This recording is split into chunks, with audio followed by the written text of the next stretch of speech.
Hey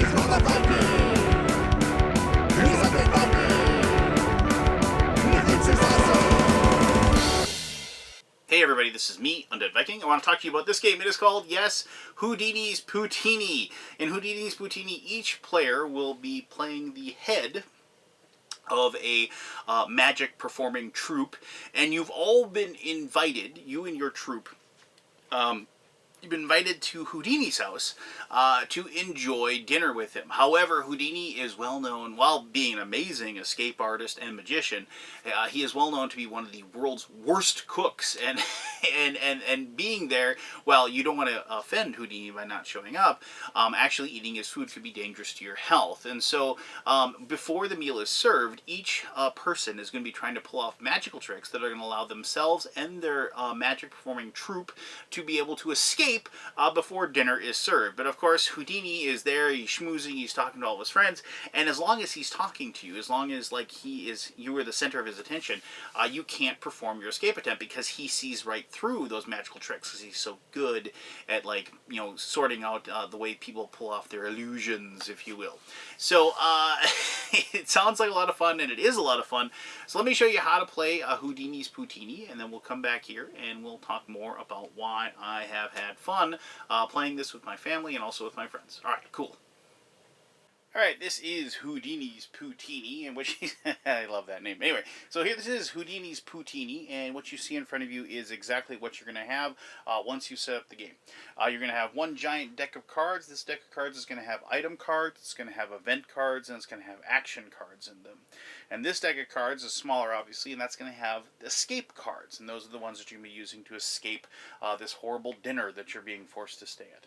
Alright, and then there's also a card that is Houdini, and Houdini's card looks exactly the same on the back as the other cards. So, to begin the game, each player is going to get 4 cards out of this deck, and if they draw any event cards, they immediately just hand those back and draw another card, and then the event card is shuffled back into the deck.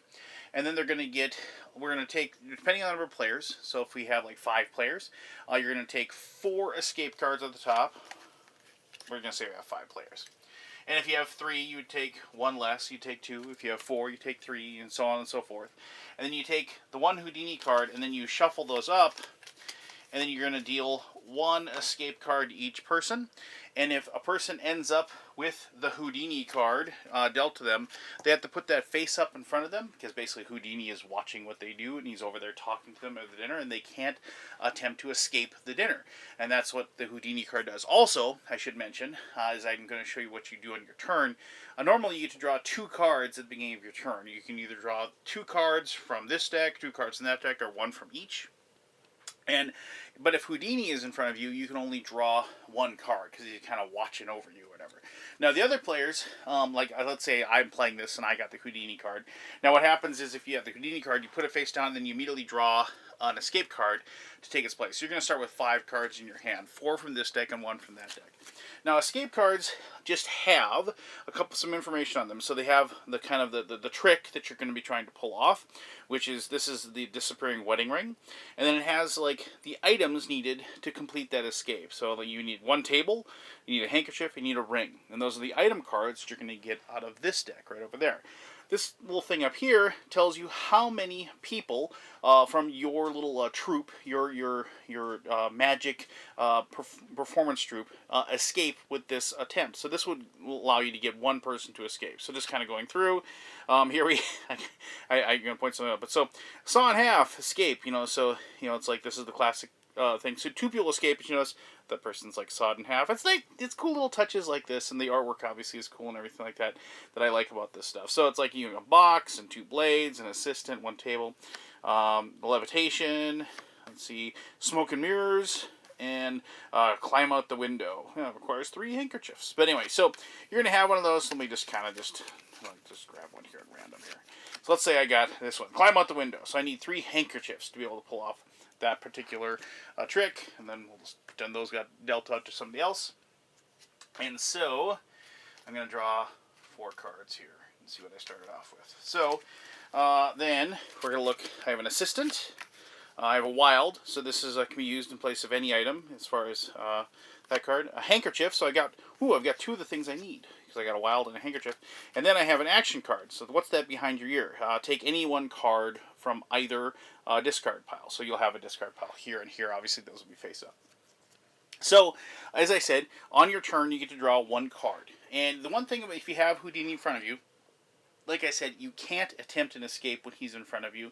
And so, it's kind of bad, because even though, like he's your friend and everything like that, he doesn't want you to run away from the meal that he's prepared. So that's why you can only draw 1 card and why you can't attempt an escape. So let's say it's my turn and I'm going to draw 1. So I got an item. It's a ring. Okay, so I only get to draw 1 card. And I should mention that you have a maximum card numbers of 10. You can have 10 cards in your hand at any one time. If you have more than that, you have to discard down. Now, on your turn, you can play as many cards as you want. The only difference is that normally, if you don't have Houdini in front of you, what you can do is you can play an escape, and you can play other cards like item cards onto the escape if they match that escape card. You can only ever have 1 escape card in front of you, However, you can attempt an escape, and attempting escape does finish your turn right then and there. You can't attempt an escape on the same turn that you've played your escape cards. You can't play the escape, play all the items you need for it, and then try to escape. You have to wait until your turn comes back to do that. But you can play, if you have like 7 action cards, you could play all 7 action cards if you wanted to, if you could play them at those periods of time. So, like if this was my turn and a Houdini's in front of me, I can play an escape card. I can say, okay, well, this is the escape I'm going to try to do, but the thing is that I can't play any items on that until I can get rid of Houdini and get him off of my spot. Now, there are action cards in there that'll allow you to move Houdini left and right across the table, like to get him to another person. But the other major way that Houdini will leave is if, say, somebody across the table, say like my friend over here, attempts an escape and it succeeds. Well, as soon as they succeed in escape, Houdini goes over to check out what the other person's doing. They're like, hey, why people left my my sumptuous feast that I'm serving right now? And so then they leave. Now, there are cards in the action deck that allow you, when you say, I'm going to attempt to escape, other players can play cards that would prevent that from happening. Here, let me show you one of those cards. Alright, so we'll put the stick back down there. And so like here, like if you had this action card, so if I said, I'm going to try to escape, somebody could play this. It says, hey, where are you going? Cancel an escape attempt. This card cannot be played if Houdini is in front of you. I should mention that that's another one of the big rules if that happens. Now, that isn't the case when you're playing with 2 players. So like that is not the case in this situation. But since we have 5 players, you'd be able to play that as long as Houdini was not in front of you. And so then you could cancel somebody's escape. But if, say, like, this person tried another escape, well, I'm sorry, not that person, let's say across the table over here, somebody tried an escape, and say this guy over here played the escape, this card to prevent it, then Houdini goes to check out the person that played the card that prevented the escape, instead of the person that actually tried to escape. So that's just something to come to mind. So on your turn, so now when it comes back to me on my next turn, since I wasn't able to play any cards on top of there, and I can go ahead on my turn. Now, I've already got an escape. I don't want to draw another escape card. Though you can have more escape cards in your hand, but you can never have more than 1 escape card in front of you. So if you do play another escape card down, say like I had this escape card, and I wanted to do the saw in half attempt, I'd have to go ahead and replace the one that was there to do that. So I have to put that in the discard pile. So, but then let's say I'm going to draw 2 more cards. So, first card I draw is, well, it's an event. So, and when an event happens, you immediately have to do the event. So this one says, making the rounds, pass Houdini to the right. And so we're going to go ahead and we place that in the discard. And then so now, Houdini, which was here, he's going to go to the right. And so he's going to go in front of, there's 2 people over here. So then he's going to go to that one right there. And so now that's how, like, one of those like ways that Houdini can move around if without actually like an escape attempt. But now that it doesn't count as my card that I drew, so now I can draw another card. Let's see what I get. It's a table. That's good. I need a table for my trick here. And then I have an assistant. Well, that's really good too because I need an assistant. So now I can look at my cards and I can say, all right, well, I'm going to lay down. And the thing is that sometimes it's good to put your cards in front of you, because of the fact that other people have those cards, action cards, that allow people to steal cards from your hand. So I'm going to go ahead, I need an assistant. I'm going to play an assistant down there. And I need a table, so I'm going to play a table. Now I need 2 blades in a box, but I don't have 2 blades in a box. And a wild card is actually pretty good. So I'm going to put the wild card down as well, because then, now, I have, like, I can just say that this can actually be any one of these. It could be a box or one of those blades. And so now I've just got to make sure that I get, on my next turns, I can go ahead and get a box and a blade. So now I'm going to kind of cheat, and I'm going to dig through the deck, and I'm going to find the stuff that I need. Alright, so like I said, I was going to cheat and kind of dig through. But I have a box and a blade. Remember, I need 2 blades, but I have that wild card. So, on my turn, what I could do is I could go ahead and place down all 5 of the items that I need to attempt my escape. I have my assistant, I have my table, I have 2 blades, because I have a wild card and a blade, and I have my box. So I can say, I'm going to escape. Now, everybody else has the option of, like, preventing me from escaping if they can. If they don't say they're going to do that, we take those cards, we put them in the discard pile, but you keep this card in front of you, like off to the side, because of the fact that kind of shows your score. Because the first person to get to 5 people that escape manages to get out, and they get away from the party. Now, of course, Houdini now comes over to check me out because I've gone ahead and had part of my entourage escape, by doing the saw and half trick, and he's going to come and check out what the commotion is. So, if I'm going to have any shot of, like, being able to having more people escape, I gotta hope that Houdini leaves my side of the table. But there you go, I've got those 2, and if I get to 5, then I'm done. Now, here's the thing. There can be multiple winners. This is a game where if you can also get your 5 people to escape, then you win as well. And there's 2 things that happen. Either you get down to 1 person being left at the table, and so then basically everybody else gets away and wins, and that 1 person is stuck there eating this really bad food that they say you're going to get food poisoning from. Or you get through this deck twice. You do shuffle up the discards after you've gone through it, and you go through it again. And if that happens after going through it twice, anybody who's still up to the table is also the loser. Now, technically, if there is, like, you can be a less loser, if you will, so to speak. So, like if you had, like, 3 of your 5 people escape, and the other person only had 1 of their 5 people escape or something like that, the person that had, like, 3 people escape would, technically, be like kind of a winner in that case. But obviously you don't want to get food poisoning, so that's kind of a bad deal. So there you go. I mean, that in a nutshell is the game. I mean, I couldn't show you like all the different cards or actions that are in this deck because I'm not going to go through each one. But here, like, take a random card from an opponent's. Move Houdini to any other player. And so you can kind of see where you can combo certain things or look at an opponent's hand and swap up to 2 cards with an equal number of your own. So you can kind of see there's all these different abilities and items and powers and events, like, pass Houdini to the left. There's even some events in here, like Power Outage. I like this one. Collect cards from all players' hands. Shuffle. Redeal to all players. Once completed, remove the card from the deck for the rest of the game. So, like, just totally messes everything up and, like, changes the cards and switches them up between each and every person. So, there's, like, stuff like that just kind of keep you on your toes. It is on the lighter side.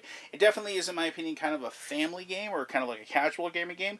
But I have had so much fun playing with this with my family. This is definitely one of those things that I really enjoyed. And my daughter has even taken it to school with her to play with her friends. So it's like that quick and simple to pick up and learn. And like she's had a lot of fun playing with it. And she's 8. So anyway, regardless, I really enjoy this game. I like everything. I like the art. I like the presentation. I like the rule set. And it's a lot of fun. But let me talk more about that in my conclusion, which I will do right now. Okay, that is Houdini's Poutini. Alright, so, like I said, I had a lot of fun with this one. My daughter really took to it. I think she just likes saying Poutini a lot because it says poo in there. I know my son Caleb, he's 4, and he would just say Poutini, and he'd giggle and go running away from the table. But regardless, this game is exactly what I thought it would be. It is a very light, very whimsical game that I could teach in like 5 minutes even to my daughter, who, like I said, is 8 years old. And, it was one of those things that the family kind of took to immediately due to the fact that it was just kind of fun to collect everything you need to, create that magic trick. I mean, everybody likes magic or illusions or whatever. Well, I'm sure there's some people out there who don't, but I mean, for the most part, people like seeing, when you're young, you like seeing magic tricks because you're like, oh my gosh, how did that happen? And when you get older, you're like, how does he pulling this off? And so there's that kind of like intricacy or whatever. And this is, this is a really cool theme for the game. Obviously, they could have made it anything really, but the way they incorporated the magic and the magic illusions and tricks into the theme, and the idea that you're sitting at this table and you're pulling off these magical tricks, and I can't understand why you'd be sawing your assistant in half at the table so you could escape. I don't know, maybe you pretend that you killed her and then throw the box out the window or something, but regardless, it's like one of those things where you kind of get lost in the theme a little bit, especially when I was playing with my daughter, and it was one of those things where while the strategies might have been a little bit more straightforward for myself, it was fun watching my daughter's like the little gears clicking in her head and figuring out how it worked. And then when she had a couple of her friends come over just this past weekend to play games, and she has friends over to play games a lot, she grabbed this one and dragged it out, and it was fun watching these three girls, 8 and 9, sitting there, and they're playing it and just like really focused, and like kind of giggling a little bit at like the cards or whatever, and a little bit of trash talk going on that 8-year-olds can do, and it was one of those things where it was fun to watch, like them playing something that wasn't like a standard 8 or 9-year-old board game, if you will. And I just observed and I watched them play the entire game, and I really enjoyed it. And it kind of made me realize just like how clever this design is. I mean, it's like it is teaching like kind of like it's the deeper roots, if you will, of like kind of collection, like setting yourself up for a turn, making sure you have the right cards in your hand, deciding what cards to discard, and it's like those skills in games, these designer games that we love, fit both like my daughter and her friends, which are very, like they're young. I don't know if I'd really call my daughter a casual gamer because she plays like Arcadia Quest and Arkham Horror and things like that with me, but it was, but I would definitely say like for like casual gamers and for people that like are just kind of getting into the hobby, before they like take that big dive into deeper games, this is one of those things that like kind of teaches that those bare basics, those bare bones, and and this is a game that I could definitely like I can take to the lake cabin, and this is something my daughter plays with her grandma and grandpa, and I'll play, and we'll all have fun playing it. And yeah, I mean, is it a super serious like brain burning hardcore gamer game? Absolutely not. But when I dug it out and I made my gaming group play it, did they have fun? Yeah, sure, they had fun. Is it what it is? Yeah, totally. And even though my wife always says, whenever you say it is what it is, it's never about something good. Well, in this case, it is exactly what it is. It is a very, very fun, very, very lighthearted game where, like I said, like not everybody has to lose. And the thing is that when I play with my family, we all played kind of like the whole thing is like everybody got to keep going until they escaped. That was the whole thing. Yeah, with my gaming group, we don't have any problem with people losing. But with my family, it was just one of those things where it's like, okay, let's. And someone I got my son, even though she's 4, he played with my wife, and like we got him going on it, and it was just like, okay, hey Caleb, you need like one more like rabbit, or you need you need the wild card, or you need another box, and you'll be able to escape. And that was fun for him, and and it's okay to play a game that doesn't have somebody lose, if you get my drift. And for families, I mean, I think this is an absolutely perfect game. And like I said, if you're looking for a lighter game, like a totally like get your friends into like the designer board game, designer card game world, this is not a bad start, not at all. And I'm glad that I have this in my backpack of holding, if you will, that I take with me to work, because when I have my lunch hour, I always have these types of games ready, and I have like games like Glory to Rome if I have my standard group, but if I definitely have like people that are just interested in the hobby, I like having games like this, because this is one of those things that teaches them that there's something more out there than just playing another game of Rummy or another game of Whist or what have you, that you can find, and this is a perfect type of game to introduce them, if you will. So there you go. If you have any questions about Houdini Poutini, by all love that name, by all means, go ahead and ask away. I'll try to answer those to the best of my ability. As always, I really appreciate you taking the time to watch this video, and until next time, this is me, the Undead Viking, telling you this is Houdini Poutini! And I want you to have yourself one heck of an awesome day. All right, bye-bye.